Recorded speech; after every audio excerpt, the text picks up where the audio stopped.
ஹரே கிருஷ்ணா. பரம் ஜெயதே ஸ்ரீ கிருஷ்ண சங்கீர்த்தனம். ஜெய் செல்ல குருதேவ்.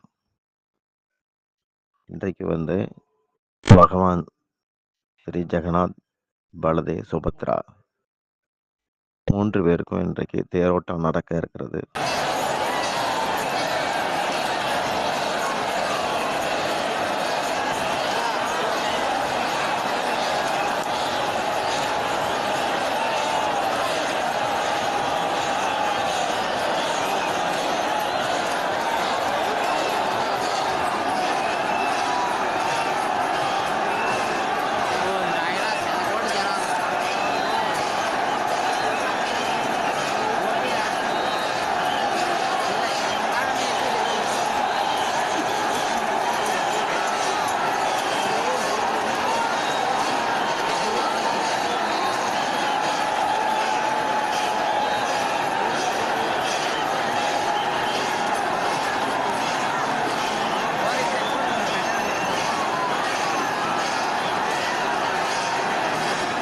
ஜெகநாதர் இன்னைக்கு மரத்தாலான ரதத்துல பயணிக்கிறார்.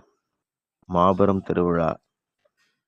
ஆண்டுதோறும் இந்த விழாவுக்காக அங்க இருக்கிற பண்டாக்கள் புது புது ரதம், மரத்தாலான ரதங்களை செய்து 3 ரதங்கள்ல அண்ணன் பலராமனையும் தம்பி கிருஷ்ணர் அதாவது ஜெகநாதரையும் தங்கை ஜெகன்மாதாவான சுபத்ராவையும் அழைச்சிட்டு போறாங்க.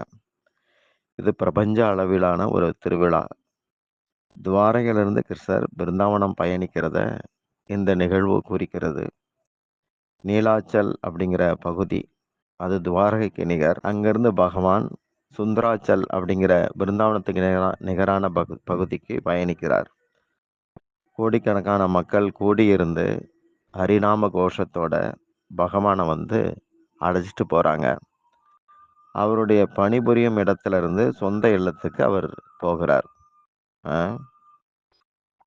நம்முடைய உடம்பும் ஒரு ரதமாக சொல்லப்படுது. இது பஞ்சபூத ரதம்.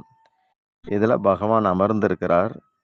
நாம இந்த ரதத்தை குரு அருள் சேர்த்து கோலோக பிருந்தாவனத்தை நோக்கி கொண்டு போகணும்.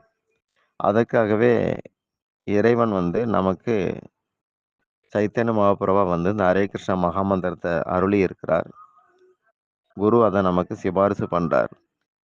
இந்த ரத யாத்திரை கூட்டம் நீங்க பார்க்கலாம், முழுக்க முழுக்க ஆன்மீகமானது. எந்த ஒரு பொழுதுபோக்கு நிகழ்வுகளும் இல்லாம ஆன்மாக்களின் தாகத்தை தீர்க்கக்கூடிய திருவிழாவாக இது இருக்கிறது. பகவான் நமக்கு கருணையை அள்ளி அள்ளி தருவதற்காக வீதிக்கு வருகிறார்.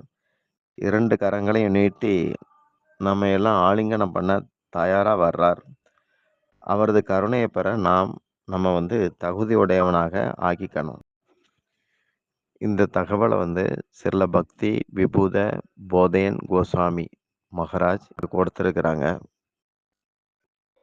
அதனால இந்த ரத யாத்திரையுடைய சிறப்பை நாம தெரிஞ்சுக்குவோம்.